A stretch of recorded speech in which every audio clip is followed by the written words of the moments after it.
Olá, tudo bem?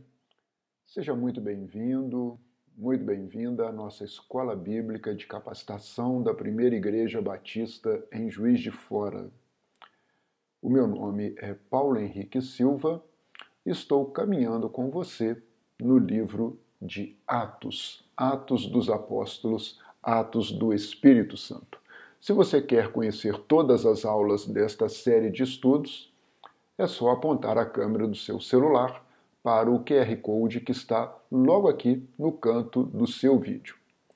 Também você pode acessar outros estudos bíblicos de temas variados que vão ajudá-lo para que você conheça e continue a conhecer a palavra do nosso Deus. Esses estudos estão disponíveis para você também no YouTube, a partir do QR Code também aqui no cantinho da sua tela. Pode acessar também o meu site www.profpaulohenriquesilva.com. As aulas, de igual modo, estão disponíveis no YouTube da PIBJF, Primeira Igreja Batista de Juiz de Fora, assim como no aplicativo da nossa igreja. Atos dos Apóstolos, o Espírito Santo e a expansão da igreja. Então aqui temos o tema do nosso estudo, temos aqui aquilo que tem nos direcionado, norteado no estudo do livro de Atos. A ação do Espírito Santo, o poder que provém do Espírito Santo de Deus e como isto resultou na expansão da igreja no primeiro século. Estamos falando aí na igreja lá em Jerusalém, em Samaria, toda a Judéia e até os confins da terra. Não é assim? Atos 1:8. Essa é a nossa divisa, esse é o nosso versículo. Você já sabe esse versículo de cor? Importante, hein? Gostaria que você soubesse esse versículo e conseguisse repeti-lo, né? Sem ler aqui no slide, mas você conseguisse falá-lo de cor, de coração. Mas recebereis poder, ao descer sobre vós o Espírito Santo, e serão minhas testemunhas, tanto em Jerusalém, como em toda a Judéia, Samaria e até os confins da terra. Atos 1:8, a expansão da igreja no poder do Espírito Santo para sermos testemunhas de Jesus. Bom, onde estamos? Terceira viagem missionária, não é assim? Então, terceira viagem missionária, estamos estudando capítulo 18, concluímos, estamos no capítulo 19 e vamos até o capítulo 21 do livro de Atos com a terceira viagem missionária. A partir do 21 até o final do livro, até Atos 28, a viagem para Roma. Então vamos viajar? Vamos fazer missões até os confins da terra? Vamos lá. Recapitulando da nossa última aula, terceira viagem missionária, Paulo em Éfeso, ok? Então está aí a cidade de Éfeso em destaque para você, a capital da Ásia Menor. Mas alguns daqueles que ouviam a Paulo, se endureceram seus corações e se recusaram a crer e começaram a falar mal do caminho, daqueles do caminho, falar mal dos seguidores de Jesus, que assim eram conhecidos na época, diante da multidão, em Éfeso. Paulo, então, afastou-se deles. Tomando consigo os discípulos, passou a ensinar diariamente na escola de Tirano. Foi assim que terminamos a nossa última aula, Paulo passando a ensinar em uma escola, em um auditório deste tirano, deste possivelmente um intelectual da época, um filósofo da época, um mestre que ensinava em uma escola e durante um período do dia cedia esta escola para que Paulo pudesse ensinar. Supõe os estudiosos que isso seria no horário mais quente do dia, entre talvez 11 da manhã e 4 da tarde, e este horário em que a escola estaria fechada pelas condições, Paulo aproveitava aquele espaço e ensinava a palavra de Deus. Uma escola bíblica com Paulo, mas não uma escola bíblica dominical, uma escola bíblica diária com Paulo. Hein? Muito interessante, isto causou impacto naquela cidade, diariamente na escola de Tirano. Pois bem, então adiante agora. Isto continuou por 2 anos, hein? 2 anos, maior permanência que Lucas relata de Paulo em uma das cidades por ele visitadas ao longo das 3 viagens missionárias. Isto tendo continuado por esse longo tempo, de forma que os judeus e os gregos, tanto judeus quanto gregos, tanto os judeus que estavam naquela colônia importante, colônia judaica, colônia ali na Ásia Menor, e também os gregos da região, viviam naquela província da Ásia, ouviram a palavra do Senhor diretamente a partir de Paulo por 2 anos. Bem, você já sabe, mas eu quero reiterar que na barrinha azul, logo aqui embaixo no slide, eu sempre coloco versículos que complementam o estudo daquele versículo que está na tela. Portanto, sempre ao longo da semana, estude, volte nessa aula, reveja tudo aquilo que vem sendo transmitido a você acerca da palavra do Senhor e complemente, enriqueça o seu estudo com os versículos que eu sugiro aqui embaixo. Faça isso, hein? Siga a minha orientação, vai ser importante para o seu crescimento espiritual na palavra de Deus.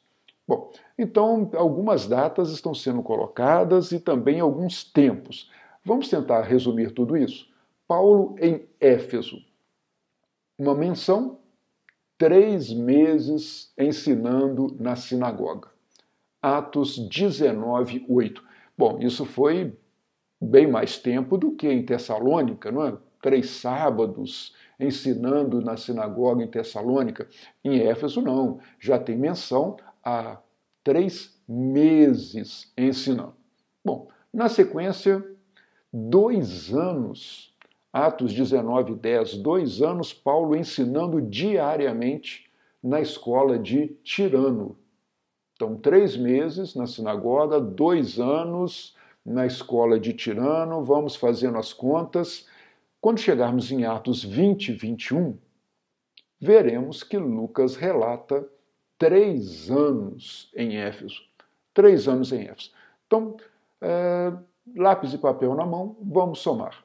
3 meses, mais 2 anos, 3 anos. Não, peraí. 3 meses mais 2 anos, 3 anos. Essa conta, bem, por que Lucas diz 3 anos logo adiante, sendo que os relatos anteriores eram de 3 meses e 2 anos? Muitas pessoas que ainda não têm um pleno entendimento, né, por parte do Espírito, da palavra de Deus, ou até mesmo não têm um conhecimento específico sobre os costumes daquela época, começam, inconsequentemente e sem fundamentação, a refutar a palavra de Deus. Vejam, tem um erro aqui. Nada disso.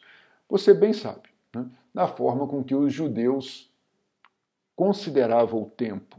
Qualquer parte de um dia equivalia a um dia inteiro.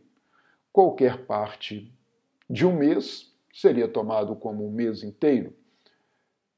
Em qualquer parte de um ano é tomado como um ano inteiro. Então, muito provavelmente, Lucas não está ali somando detalhadamente dia a dia, mês a mês, mas está fazendo uso desta forma que os judeus usualmente se referiam à contagem do tempo. Portanto, 2 anos e 3 meses, 2 anos e meio, tal como 3 anos. Passou de 2 anos, já conta como sendo 3 anos. Então não há equívoco algum, as contagens fazem todo sentido, nos dão uma ideia muito interessante, com uma razoável acuidade, sobre o estender de Paulo naquela cidade, sobre a sua estada, primeiro na sinagoga, pregando aos judeus, depois na escola de Tirano, pregando a palavra aos judeus e também aos gregos, e isto se estendendo por um período aí entre 2 e 3 anos. Feita esta menção, estamos agora posicionados na Ásia, não é isso? Então, aí a província romana da Ásia, uma província extremamente importante, você observa a posição em relação ao Mediterrâneo, também em relação à costa leste do Império Romano e também em relação à costa oeste do Império Romano, onde estava a cidade de Roma, né? Os limites ali do Império. Estes eram os confins da terra. E a Ásia estava bem ali ao centro, banhada pelo Mediterrâneo, um ponto estratégico de movimentação entre Oriente e Ocidente no primeiro século, no domínio do Império Romano para a Pax Romana, que se estendia por aquelas regiões. Deus fazia milagres extraordinários por meio de Paulo. Isto era constatado, de modo até que lenços e aventais que Paulo usava eram levados e colocados sobre os enfermos. Estes eram então curados de suas doenças e os espíritos malignos saíam deles. Milagres extraordinários eram realizados por Deus, pelo Espírito Santo, no poder do Espírito Santo, por intermédio. Vejam, não era Paulo que fazia os milagres, mas por intermédio de Paulo, esses milagres aconteciam. E até mesmo lenços e aventais. Por que lenços e aventais? Bom, lenços talvez para se proteger do sol causticante, o sol forte daquela região do Mediterrâneo. Por que aventais? Você se recorda que Paulo era um fazedor de tendas? Talvez seja isto, uma proteção, ou até mesmo no sentido da sua veste, né? Aqui esteja aventais representando a sua própria veste. E, inclusive, o Espírito Santo de Deus usa a instrumentalidade que lhe bem prouver, né? E, inclusive, estes objetos, estas roupas, emanavam o poder de Deus. E as pessoas eram curadas de suas mazelas, curadas de suas patologias, das suas doenças físicas, e os espíritos malignos eram expulsos das pessoas pelo Espírito Santo de Deus, a partir do intermédio de Paulo e até mesmo de suas vestes. Confira lá em Atos 8:13 e Atos 5:15. Alguns judeus que andavam expulsando espíritos malignos tentaram invocar o nome do Senhor Jesus sobre os endemoniados, dizendo: em nome de Jesus, a quem Paulo prega, eu lhes ordeno que saiam. Note bem que atitude, hein? Judeus supostamente capazes de expulsar demônios para, de alguma maneira, aumentar o seu poder, de alguma maneira tornar-se mais premente, visível perante a multidão, visível durante aqueles atos públicos de expulsão de demônios, eles resolveram agir tal como lhes parecia que Paulo agia. E invocavam o nome de Jesus sem reconhecerem o soberanio de Jesus sobre suas vidas, sem reconhecerem que Jesus é Deus, que Jesus é o Senhor. Faziam isso como se estivessem repetindo um encantamento, como se essas palavras em nome de Jesus fosse algum tipo de mantra ou de encantamento que Paulo lançava a mão para fazer tais milagres perante o povo. Mas isso não é assim. Essa narrativa nos mostra como é perigoso usar o nome de Deus em vão, de maneira imprópria, que não seja para a glória de Deus. E faziam isto e se arriscavam desta forma. Compare com Atos 8:9 e com Marcos 12:27. Os que estavam fazendo isto, expulsando demônios, supostamente, no nome de Jesus, a quem Paulo pregava, não eles, hein? A quem Paulo pregava. Quem estava fazendo isso eram os 7 filhos de Cefa. Cefa era um dos chefes dos sacerdotes dos judeus. Então tinha conhecimento das Escrituras, tinha conhecimento da vinda dos Messias, tinha conhecimento que o nome de Deus não poderia ser invocado em vão, mas ainda assim eles faziam. Vide Lucas 11:43 e Atos 18:17. Pois bem, situando esta situação para você, no tempo em que isso se passava, um certo dia, o espírito maligno que estava atormentando um homem lhes respondeu: Jesus eu conheço. Que declaração, hein? Que declaração daquele demônio que conhece a Jesus. Veja Lucas 4, 33, 34. Não perca esses versículos aqui embaixo, não. Compare com Marcos 3, 11. Abra sua Bíblia, busque estes versículos. O demônio disse: Jesus, eu conheço. Paulo, conheço também. Paulo, eu sei quem é. Paulo é seguidor do Deus vivo. Paulo é seguidor de Jesus. Mas vocês, quem são? Não os reconheço. Não reconheço a autoridade de vocês, não reconheço o poder de Deus sobre vocês. Esse poder está sobre Paulo, mas esse poder não está sobre vocês. Veja que o demônio não se deixou levar por aquelas palavras ditas de maneira vã, vazia, esvaziada de poder. O demônio enfrenta aqueles homens e diz para eles: que poder é esse que você alega ter? Esse poder é de Jesus, esse poder eu vejo em Paulo, mas não reconheço em vocês. Diante de mim, todo joelho se dobrará. Junto a mim, toda língua jurará. Assim diz o Senhor. Isaías 45, 23. Todo joelho se dobrará. Toda língua confessará o nome do nosso Deus. E os demônios, naquela oportunidade, confessaram o nome de Jesus, entenderam que aquele era o Filho de Deus, se amedrontavam, se espantavam. Você viu as referências de Jesus expulsando os demônios, dos demônios reconhecendo que ele é o Filho de Deus, mas o poder do Espírito Santo que foi dado a partir da ascensão de Jesus, da volta de Jesus aos céus, e aquele Espírito Santo que desceu em Pentecostes, que estava sobre os apóstolos e os discípulos, não estava sobre aqueles homens. E eles não tinham poder sobre os demônios.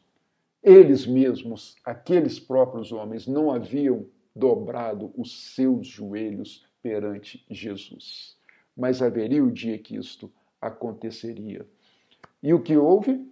O endemoniado, aquele homem possesso pelo espírito maligno, saltou sobre os filhos de Cefas e os dominou. Sobre os filhos, um homem endemoniado saltou sobre os filhos de Cefas, espancando-os com tamanha violência. Vejam, apenas um homem, que eles fugiram da casa, nus e feridos, rasgou-lhes as roupas e imputou-lhes ferimentos físicos. Um homem endemoniado, aquele demônio não conheceu o poder do Espírito Santo de Deus sobre aqueles judeus que supostamente invocavam Jesus. Veja Marcos 1:26 e Marcos 5, de 2 até 4. Acompanhem bem esse trechinho, 5, de 2 a 4, no livro de Marcos, relevante, significativo para o seu entendimento deste versículo. Quando isso se tornou conhecido de todos os judeus e gregos que viviam em Éfeso, muitos deles já estudavam até na escola de Tirano com Paulo, tinham conhecimento ou sabia de alguém que seguia a Paulo, todos eles foram tomados de temor. tomados de respeito, de consideração sobre o que estava acontecendo ali. Viram que era uma demonstração clara do poder de Deus por meio de Paulo, por meio dos seus discípulos e não por qualquer homem. E o nome do Senhor Jesus era engrandecido. Uma condição como essa, de tamanha violência a partir de um homem possesso, acabou resultando no engrandecimento do nome de Jesus. Então nós devemos estar atentos para que todas as coisas sejam para o engrandecimento do nome do nosso Deus. Veja Atos 18, 19 e 5, 5, para o engrandecimento, para a glória do nome do nosso Deus. Você conhece o Cântico de Maria? Então disse Maria, mãe de Jesus: minha alma engrandece ao Senhor, e o meu espírito se alegra em Deus, meu Salvador. A minha alma engrandece ao Senhor, hein? Engrandece o nome do Senhor. E o espírito de Maria se alegrava em Deus, o seu Salvador, o nosso Salvador, que está em Jesus. Então, que tenhamos o mesmo cântico de Maria, que a nossa alma engrandeça o nome do Senhor e que o nosso espírito se alegre, independente das contingências, da sorte, da fortuna, das circunstâncias, se engrandeça, se alegre em Deus, meu Salvador. A nossa alegria tem um nome, a nossa alegria é uma pessoa, a nossa alegria é Jesus. Novamente direi, alegre-se, alegre-se no nome de Jesus. Prosseguindo o relato, Lucas agora vem pautar para nós as condições que vieram a seguir, a partir desta circunstância. Muitos dos que creram vinham e confessavam e declaravam abertamente as suas más obras. Estamos falando de Éfeso, uma cidade estratégica, cosmopolita, uma cidade comercial. E o comércio, muito pujante, passagem de muitas pessoas, acabava concedendo tolerâncias aos costumes. E muitos costumes eram maus. E o paganismo, e a idolatria, e o culto aos falsos deuses, tudo isso acontecendo, e obras das trevas, e muitos dos que passaram a crer reconheceram e confessaram que praticavam boas obras. Agora se arrependeram, largaram essas más obras, que praticavam más obras, que agora eles largaram, que agora eles se arrependeram e declaravam publicamente isto. Um verdadeiro arrependimento. Primeiro passo, o arrependimento, confissão dos pecados, deixar os pecados, ter uma mente transformada pelo poder do Espírito Santo, mudança de vida, poder do Espírito Santo sobre aquelas pessoas. E elas não só deixavam as suas más obras, mas elas também confessavam estas más obras, se arrependiam e mudavam, transformavam as suas vidas pela renovação do entendimento, agora a partir do Espírito Santo que se manifestava em suas vidas. Atos 4, 4. Jeremias, volte lá no Antigo Testamento 25, 5. Deixo aqui mais um versículo de Isaías, esse livro que eu tanto amo da palavra de Deus, 1,16. Lavem-se, lavem-se, removam as suas más obras para longe da minha vista. Parem de fazer o mal. Parem de fazer o mal. Lavem-se. Agora sejam lavados no poder do sangue do Cordeiro. Removam as suas obras más para longe de mim. parem de fazer o mal, tenham uma vida nova em Cristo Jesus, uma vida transformada no poder do Espírito Santo, que é derramado sobre cada um de nós que confessamos que Jesus é o nosso Senhor, o nosso Salvador. 19:19. Grande número dos que tinham praticado ocultismo reuniram seus livros e os queimaram publicamente. Que atitude importante, hein? Deixaram as más obras, reuniram tudo que era idolatria, tudo que era ocultismo, ciências ocultas, encantamentos, feitiçarias, não deixaram nada disso em suas casas. Não deixaram nada de idolatria, nada de feitiçaria, nada de encantamento, nada de livros maus. Retiraram tudo das suas casas e queimaram publicamente. Publicamente. Que atitude! Que atitude! Em Éfeso, a cidade do culto a Diana, Artemis, Diana dos Efésios, Artemis dos Efésios, naquele momento o poder de Deus se manifestava e as pessoas deixavam de lado as suas más obras e queimavam publicamente os seus livros de magia e encantamento. Calculado o valor total desses livros que foram queimados, este chegou a 50.000 dracmas. Uma cifra muito alta, 50.000 dracmas. Mas não, irmãos e irmãs, exatamente pelo preço da qualidade de cada livro, mas pelo poder suposto que aqueles livros continham. Supostamente feitiçarias, encantamentos, magias, e por isso eram considerados livros valiosos e eles foram queimados. 50.000 dracmas. Dracma? O que é uma dracma, professor? Já lhe explico, mas quero reiterar Daniel 5,15, números 22 e 27 para a sua leitura. Moedas. Vou falar para você de 3 moedas bastante citadas, bastante interessantes e significativas para este contexto, para o entendimento desse contexto. Vou situar para você primeiro a dracma grega. A dracma grega, esta moeda grega, era utilizada nas negociações, nos negócios, uma moeda comercial. Uma dracma, segundo estudiosos, equivalia a um dia de trabalho. Um trabalhador recebia 1 dracma por dia. E você recorda bem aqui do nosso versículo?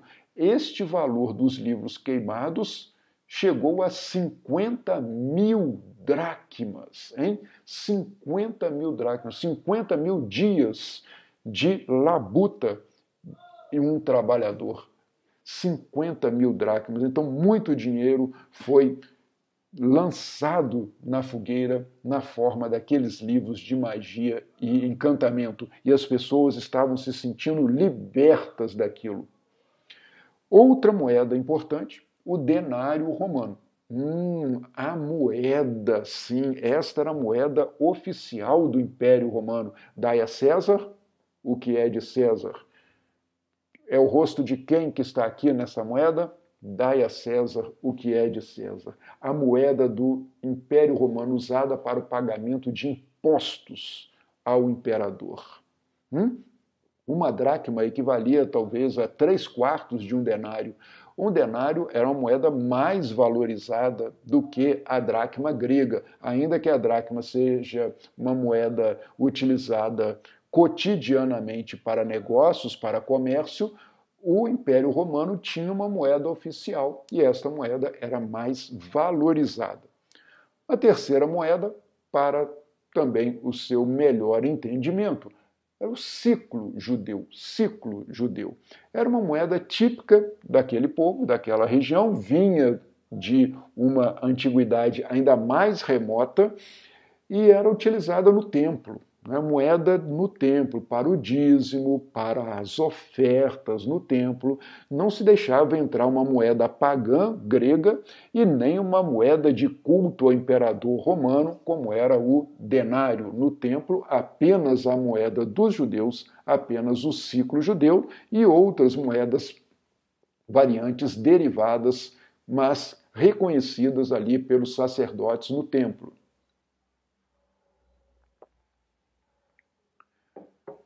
Creio que esse panorama já colabora para o seu melhor entendimento e também para apreciar o montante do dinheiro que estava envolvido naquela cidade de Éfeso com a idolatria, com o culto aos falsos deuses, com feitiçarias, com magia, com ocultismo.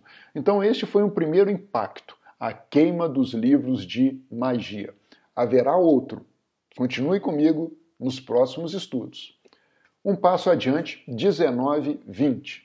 Dessa maneira, a palavra do Senhor muito se difundia e também se fortalecia. Não apenas se difundia porque estas condições que se sucederam, elas acabaram tendo um impacto importante na sociedade. As pessoas comentavam sobre isso e chegava a partir de Éfeso, uma cidade de muita movimentação de pessoas, a pontos distantes do Império e, mais propriamente, em toda aquela região da Ásia Menor, as pessoas ouviram falar da palavra de Deus que se difundia e se difundia de maneira intensa, vigorosa, poderosa no Espírito Santo de Deus. Atos 13, 48 e 12, 24 são complementares.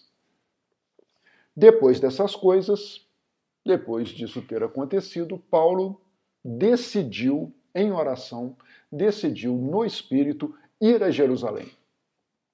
Preciso voltar a Jerusalém, mas vou passar pela Macedônia e pela Acaia. Bom, daqui a pouquinho eu te mostro no mapa esse passar pela Macedônia e pela Acaia. Ele dizia, depois de haver estado ali, é necessário também que eu vá visitar Roma. Então, Paulo, na segunda viagem missionária, esteve em Éfeso, capítulo 18, você acompanhou, passou por Éfeso muito rápido e disse, preciso voltar. Voltarei, se o Senhor assim permitir. Terceira viagem missionária, estamos agora, Paulo, de fato, retorna a Éfeso e permanece por um período aproximado de 3 anos em Éfeso, mas com a mente voltada a Jerusalém, para os pobres da igreja em Jerusalém e também voltada para a capital do Império Romano. Então, Jerusalém e Roma. Éfeso, capital da Ásia Menor, no coração, ali no centro geográfico do Império Romano. 3 anos de trabalho. Mas preciso ir a Jerusalém. E, na sequência, tenho que ir até Roma. Visão estratégica, missionária, em oração, no Espírito, deixando-se conduzir pelo Espírito Santo de Deus. Romanos 15, 25 e Romanos 1, 7, aqueles que estão em Roma. Faça a leitura desses versículos. Isto vai enriquecer o seu conhecimento bíblico e também vai iluminar o seu coração. Vamos aos posicionamentos aqui, geográficos, nosso mapinha da terceira viagem missionária de Paulo, segundo os relatos agora, e também das intenções de Paulo em prosseguimento de viagem. Bom, então Paulo está onde? Bem ali em Éfeso, capital da Ásia Menor, e ele diz, quero ir a Jerusalém. Você vê Jerusalém logo aqui destacada também para você, logo no canto inferior direito. Quer ir a Jerusalém, passando pela Macedônia e Acaia. Não se passando. Macedônia e Acaia estão no sentido oposto, né? O vetor contrário à viagem para Jerusalém. Mas Paulo queria voltar em todas aquelas igrejas que ele havia plantado, que ele havia ajudado a edificar o corpo de Cristo naquelas regiões, consolar os irmãos, encorajá-los, corrigir doutrinas distintas da palavra de Deus, das boas novas que pudessem estar chegando aos ouvidos daqueles irmãos. Ele precisava exortar, corrigir na fé e passaria então pela Macedônia, passaria por Filipos, passaria por Tessalônica, por Bereia e chegaria até a Acaia, Atenas, Corinto, passaria por aquelas regiões, visitaria os irmãos ali e depois disso é que ele retornaria o seu trajeto em direção a Jerusalém. Agora sim, em direção a Jerusalém, você vai ver, observa bem aí no mapa, que ele retorna, não passa por Éfeso de novo, ele chega até Mileto, Mileto é bem próximo de Éfeso, e estando em Mileto, ele convoca os presbíteros, os irmãos de Éfeso, que se deslocam até Mileto para conversar com Paulo. Paulo não volta a Éfeso, ele segue para Jerusalém, mas em Mileto ele tem ali uma conversa muito importante com os presbíteros de Éfeso. Depois de Jerusalém, muitas coisas vão acontecer, a prisão de Paulo, Cesareia, e na sequência ele de fato vai a Roma. Mas ele tinha uma percepção de como iria a Roma. Tal como um missionário livre, ele acaba indo a Roma como um missionário preso pelo Império Romano, mas livre no poder do Espírito Santo. Chegaremos até lá, mas aqui você já consegue posicionar geograficamente e também o sentido aí da geopolítica daquela região durante esse período em que Paulo está fazendo planos para prosseguimento da sua jornada missionária. Bom, tendo descrito tudo isto para você, chegamos a 19:22. Paulo toma a seguinte atitude. Tendo em mente o prosseguimento da viagem, enviou à Macedônia 2 dos seus auxiliares, Timóteo, meu querido filho na fé, e Erasto. Erasto, uma figura muito importante, você vai acompanhar isso, né? Sobre Erasto comigo, vamos falar mais. Administrador em Corinto, um homem importante na cidade de Corinto, 2 valorosos companheiros de missão de Paulo. Ele enviou a Macedônia à frente, mas permaneceu um pouco mais na província da Ásia. Note bem, na província da Ásia. Outras igrejas da província da Ásia, outras cidades da província da Ásia se beneficiaram com a presença de Paulo naquela região. Não somente Éfeso, mas também em outras cidades próximas, cidades importantes do Império Romano e do cristianismo ali na região da Ásia Menor. Paulo encaminha primeiro os seus companheiros de viagem em direção à Macedônia, ele irá na sequência, mas decide ficar mais um pouco naquela região. E o que aconteceu enquanto Paulo permanecia naquela região? Este mais um pouco, na verdade, esconde muitas situações que aconteceram. Tem algo importante para que você se aprofunde na permanência de Paulo na região da Ásia Menor. Fatos relevantes para o crescimento da igreja, para o engrandecimento do nome do Senhor ocorreram. Paulo não ficou ali na Ásia Menor à toa, ele já poderia ter ido.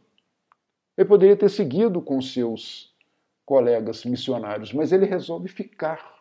Ele resolve amparar os irmãos naquela região. Ele consegue estar ali com eles e coisas maravilhosas aconteceram. Também turbulências, também tribulações, mas era importante que ele tivesse ficado. E ele ficou. Queria ir no espírito, mas ficou também no espírito um pouco mais de tempo na província da Ásia. Veremos na próxima aula. Na próxima aula, o que aconteceu durante esta permanência estendida de Paulo lá na província da Ásia, enquanto seus companheiros já se dirigiam à Macedônia. Aula de hoje, Paulo em Éfeso. Estude, ore, compartilhe. Vamos agradecer ao Senhor? Agradecemos, Senhor, porque estivemos juntos mais uma vez. Agradecemos porque reconhecemos o poder do Teu Espírito Santo e que a sabedoria que vem do alto, por meio do Teu Espírito, é que ilumina os nossos corações e que nos permite aplicar em nossas vidas, vidas transformadas a partir de Jesus. Obrigado, Senhor, porque temos o privilégio de estudar a Sua palavra. Que o Senhor lhe abençoe, lhe guarde, em nome de Jesus. Até a nossa próxima aula. Tchau.